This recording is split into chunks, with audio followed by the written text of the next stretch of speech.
crew at tonight's meeting, which started at 5:30. Look for updates on our Facebook and Twitter accounts and in our later newscasts. Today was also the first public hearing on the city's proposed tax rate. No one signed up to speak, but there is another public hearing set for next Tuesday, August 16th. City reps are listening to taxpayers on the possibility of raising property taxes by about 5%. So far, all of the projects have been approved. Council is expected to adopt the tax rate and budget on August 23rd. Also out of El Paso City Council, great news for bicyclists. The city just approved the comprehensive bike plan. It lays out the groundwork for a system of bike paths all over the city that will connect much like a highway system. It will take 15 to 20 years to complete. El Paso City Council settles a battle between the ride-sharing company Uber and taxis that has been brewing for months. Instead of regulating Uber, representatives instead approved a plan to deregulate drivers.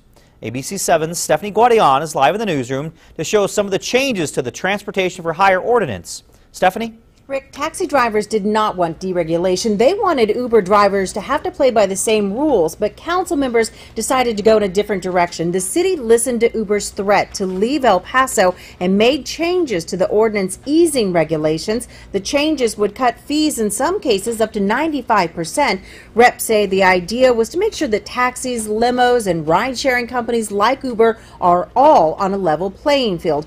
All businesses are now required to have an operating authority permit. The amendments also include vehicle quality standards, commercial automobile liability insurance, free market published rates, and a requirement for all drivers to pass a background check. But there would be no fingerprinting done on drivers. This was welcome news to Uber, who sent an employee to today's city council meeting. And I'm glad El Paso will now join the dozen other Texas cities that have adopted modern ride-sharing regulations.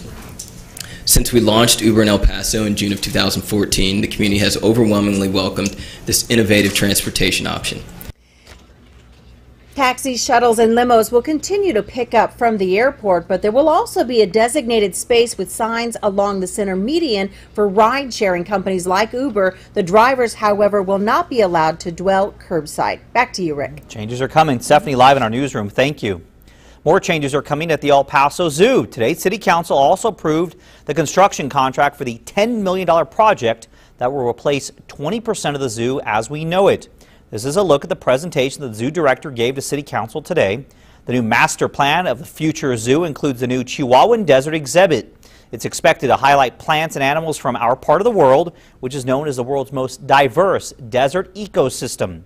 The money will come from the quality of life bonds El Paso voters approved back in 2012. Meantime, the